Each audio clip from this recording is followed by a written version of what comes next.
এক নম্বর প্রশ্ন আছে যে এক বোন আলহামদুলিল্লাহ ইসলামের বিষয়ে অনেক বেশি যত্নশীল, সব কিছু অর্থাৎ ফরজ ওয়াজিব এগুলো চেষ্টা করেন। তো তিনি তার পরিবারে জায়ের সাথে দ্বন্দ্বলিপ্ত, কথা বলে না, তাদের সম্পর্ক নাই। তিনি জানতে চান ইসলাম এটাকে কি বলবে। ইসলাম এটাকে বলবে যে আপনি সেই ব্যক্তি হয়ে যান যিনি আগে সম্পর্ক জোড়া লাগাবেন। ইসলাম এটাই বলে যে আপনি সম্পর্ক জোড়া লাগান, কথা বলুন, সালাম দিন, আপনি মানবিক সম্পর্ক, আত্মীয়তার সম্পর্ক বজায় রাখুন। আত্মীয়তার সম্পর্ক ছিন্নকারী ব্যক্তি জান্নাতে যাবে না। একটা বিষয় হচ্ছে আমাদের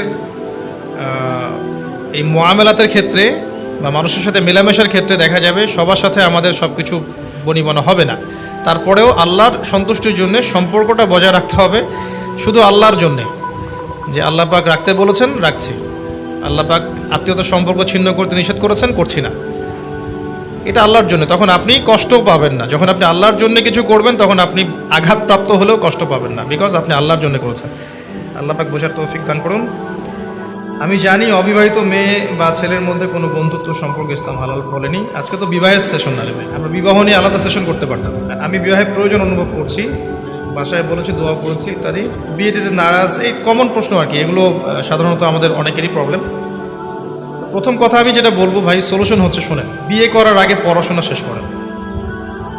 পড়াশোনা যা করার বিয়ের আগে করে নেন, অ্যাটলিস্ট একটা লেভেল পর্যন্ত। দাওরা ফারেক করে নেন, মাস্টার্স বা অনার্স পাস করে নেন, MBA করে নেন, একটা লেভেল পর্যন্ত আপনি শেষ করে নেন। যদি এই লেভেল পর্যন্ত শেষ করার আগে আপনার চাহিদা খুব বেশি থেকে থাকে, চরিত্র হেফাজত করতে কষ্ট হয়, সেক্ষেত্রে আমি বলবো যে আপনি যদি অর্থনৈতিকভাবে স্বাবলম্বী হয়ে থাকেন তাহলে পা বাড়ান।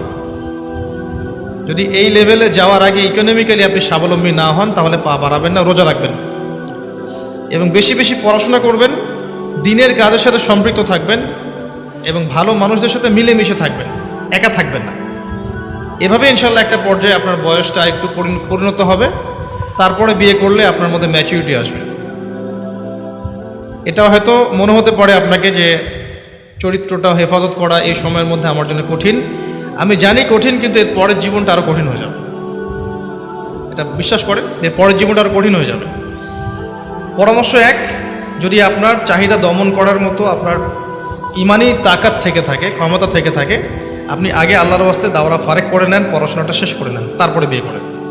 যদি আপনি দুর্বল হয়ে থাকেন তাহলে আমি অপশন বলবো, যদি ইকোনমিক্যালি স্ট্রং হন বিয়ে করেন। যেমন অনেকে থাকেন না, বাবার টাকা আছে বা আপনার ভাড়া তুলে খেতে পারেন বা আপনার আবারি জমি আছে ইত্যাদি, আপনার সামর্থ্য আছে, আপনি তাহলে করে ফেলেন। এটাতে আমি নিষেধ করব না বা আমি বলবো না যেটা ভালো হবে না, করতে পারেন। কিন্তু যদি আপনার এখানে ইকোনমিক চাহিদা, ইকোনমিক কোনো ব্যবস্থা না থাকে এবং ইকোনমিক অবস্থা খুব খারাপ থাকে, এখানে আপনি বিয়ে করলে ঝুঁকিতে পড়বেন। তখন আপনার পড়াশোনাটাও হবে না ঠিক মতো, আপনার পরিবারের এই ঝামেলাগুলো ডিল করতে আপনার সময় চলে যাবে। তখন আপনি পরে আফসোস করবেন যে আরও 5টা বছর পরে বিয়ে করলে হয়তো ভালো হতো। আর বিশ্বাস করেন, একটা বিষয় সম্পর্কে আমাদের একটা আগ্রহ থাকে, যখন ওটা পেয়ে যাবেন দেখবেন মনে হবে আসলে এমনই ছিল বিষয়টা। ঠিক আছে, বিষয়টা এমন। আর প্রতিটা কাজ আল্লাহর সন্তুষ্টির জন্য করবেন। এই জায়গায় গিয়ে দিনকে প্রাধান্য দিবেন, দুনিয়াকে না। যদি দুনিয়াকে প্রাধান্য দেন আপনি ঠকবেন, মহা ঠকবেন। আল্লাহর রাস্তায় দিনকে প্রাধান্য দিবেন। আল্লাহ পাক বোঝার তৌফিক দেন।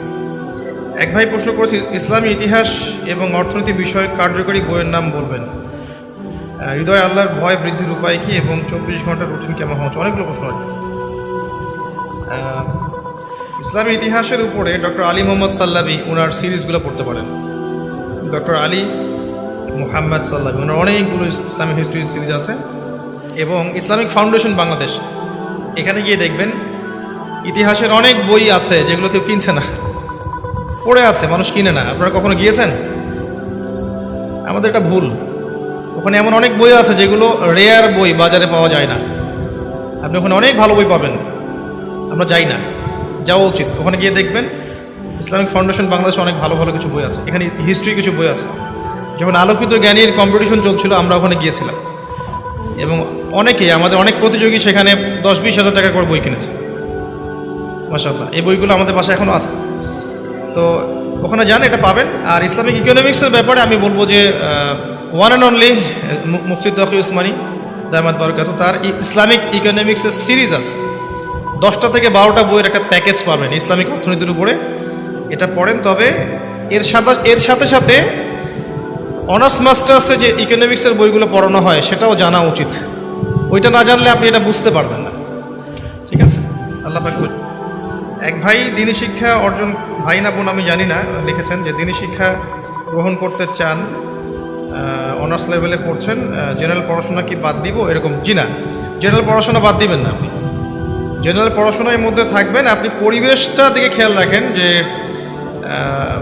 জেনারেল যেখানে পড়তে যাচ্ছেন সেই পরিবেশটা কেমন, এই পরিবেশ থেকে নিজেকে একটু সরিয়ে রাখার চেষ্টা করে।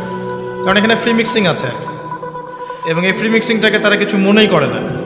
এখানে আপনি ইমান হারাতে পারেন, জেনায় লিপ্ত হয়ে যেতে পারেন, নাউজুবিল্লাহ। পরিবেশটা থেকে সতর্ক থাকেন। আপনি জেনারেল সাবজেক্টগুলো পড়বেন, যে সাবজেক্টে আপনি পড়াশোনা করছেন ওই জ্ঞানটাকে ইসলামের কল্যাণে ব্যয় করার চেষ্টা করবেন। পাশাপাশি আপনি কিছু ইসলামিক সাবজেক্টে পড়াশোনা করবেন ডিপ্লোমা কোর্সের মাধ্যমে বা আলেম ওলামার কাছে গিয়ে। সেটা হলো আল কোরআন, অ্যারাবিক ল্যাঙ্গুয়েজ, হাদিস, ইসলামের আকিদা, ফিক, তুলনামূলক ফিক, রাসূল সাল্লাল্লাহু আলাইহি ওয়াসাল্লামের জীবনী, ইসলামের হিস্ট্রি এবং ইসলামিক অর্থনীতি। এই কয়েকটা সাবজেক্ট আপনি পড়বেন, বিষয়ভিত্তিক বইগুলো কিনবেন এবং আলেম ওলামার সোহবতে যাবেন, আলেম ওলামার কাছে যাবেন।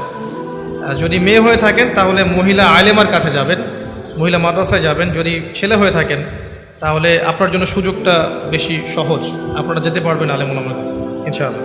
একবার প্রশ্ন করেছেন যে ফ্যামিলির লোকজন নামাজি, দ্বীনি বিষয়ে লেখাপড়ার অভাব, শিরকি আকিদা লালন করেন, কি করণীয়? করণীয় হচ্ছে তাদেরকে দাওয়াত দেয়া, তাদেরকে আকিদার সংস্কার করার জন্য দাওয়াত দেয়া, বইপত্র পড়ানো, তাদের সাথে ভালো ব্যবহার করা, ঝগড়াঝাটিতে না যাওয়া। যেহেতু তারা নামাজি, অ্যাটলিস্ট তারা নামাজ পড়েন এমন নয়।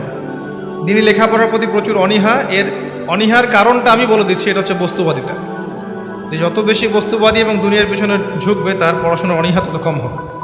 টাকার পিছনে ছুটতে কম বলুন, পরকালীন বিষয়গুলো নিয়ে আলোচনা বেশি করুন, বাসায় তালিমের ব্যবস্থা করুন।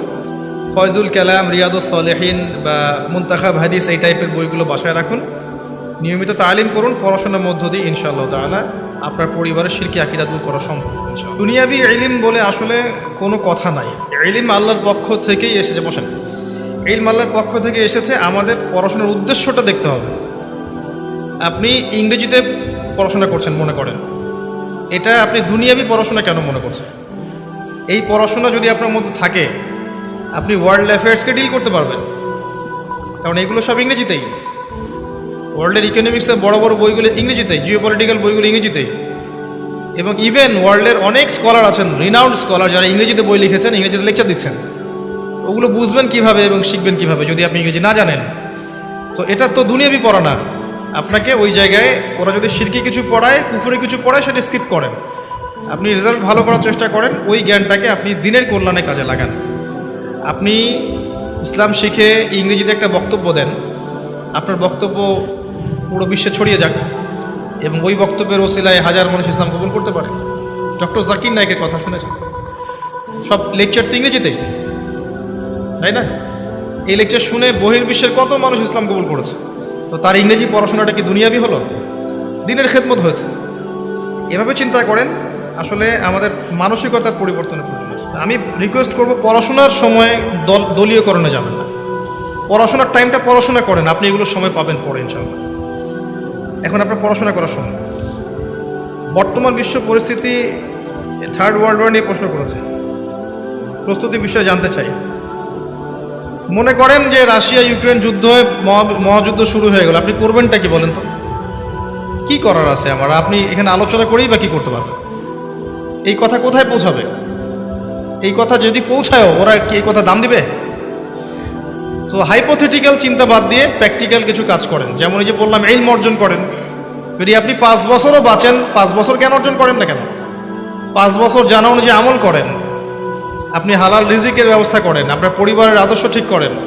আপনি 5 বছর প্রতিটা দিন একটু পার্ট টাইম দাওয়াতি কাজ করেন, পার্ট টাইম আল্লাহর রাস্তায় সময় দেন, তালিম করেন, ইসলামের তাবলীগ করেন, হ্যাঁ, মানব সেবামূলক কিছু কাজ করেন। আপনি আমলনামা গোছান, নিজের ফিকির করেন। আর এই যে বিষয়গুলো, এগুলো হচ্ছে উচ্চ লেভেলের বিষয়, যেগুলো আসলে রাষ্ট্রের জানা দরকার। ব্যক্তি পর্যায়ে রাষ্ট্রের বেশি জানা জরুরি যে আমাদের সামনে ওয়ার্ল্ডটা কেমন হতে যাচ্ছে। একটা প্রশ্ন আমার হাতে আছে, 6 বছরের বাচ্চা মেয়ের জন্যে আপনাদের কোনো কোর্স আছে কিনা? আসলে এই বয়সের মেয়েদের জন্য কোর্স করানোর কোনো সুযোগ নাই। এদেরকে আসলে একাডেমিক সেকশনে ভর্তি করে সময় নিয়ে নিয়ে পড়াতে হবে আর কি। হ্যাঁ, যদি আপনি সেকেন্ড হাফে চান যে সেকেন্ড হাফে আপনার এই মেয়েটা অন্য কোনো স্কুলে পড়ে, তাহলে বিকেলবেলা আপনি নিয়ে আসতে পারেন। সন্ধ্যার পরে আমাদের এখানে টিচাররা থাকবেন। এদের মতো যে বাচ্চাগুলো আছে এদেরকে আলাদা করে বসিয়ে 1 ঘন্টা 1.5 ঘন্টা 2 ঘন্টা আমরা কোরআন শেখানো, গল্প বলা বা ভালো কিছু অ্যানিমেশন দেখানো ইত্যাদি, এভাবে তাদেরকে আমরা শেখাতে পারবো ইনশাআল্লাহ। আরেকটা কথা, উনি ওই খরচ বই সম্পর্কে জানতে চেয়েছেন, যিনি এই প্রশ্ন করেছেন। এটা আমাদের প্রসপেক্টাসে দেওয়া আছে, আপনি সরাসরি প্রতিষ্ঠানে এসে এগুলো জানতে পারবেন ইনশাআল্লাহ। আর জি ভাই, ইনশাআল্লাহ আমরা যদি স্টার্ট করি, এখানে গার্ডিয়ান প্যানেল থাকবে ইনশাআল্লাহ তাআলা। আমি এখানে সরাসরি ওই চেয়ারে না বসলেও ইনভলভ আছি। আমার মেধা, আমার শ্রম, পরামর্শ দিয়ে ইনশাআল্লাহ আমি চেষ্টা করবো সাথে থাকার। আর আমিও চাচ্ছি যে আমার যেহেতু বাচ্চা কাচ্চা আছে, দেখতেই পাচ্ছেন, ওদের জন্য পড়াশোনার কোনো প্ল্যাটফর্ম দরকার। তো আমি আন্তরিকভাবে চেষ্টা করবো ইনশাআল্লাহ প্রতিষ্ঠান দ্বারা আপনাদের সহযোগিতা কাম্য থাকবে ইনশাআল্লাহ। আমরা আপনাদের কোনো কমিটি যদি ফর্ম করতে হয় সেটাও করার চেষ্টা করব। এছাড়া যত দিন যাবে হয়তো অভিজ্ঞতার আলোকে আমরা আরও অনেক কিছু শিখবো, সেগুলো ইনশাআল্লাহ আমাদের প্রতিষ্ঠানে ইমপ্লিমেন্ট করা যাবে ইনশাআল্লাহ।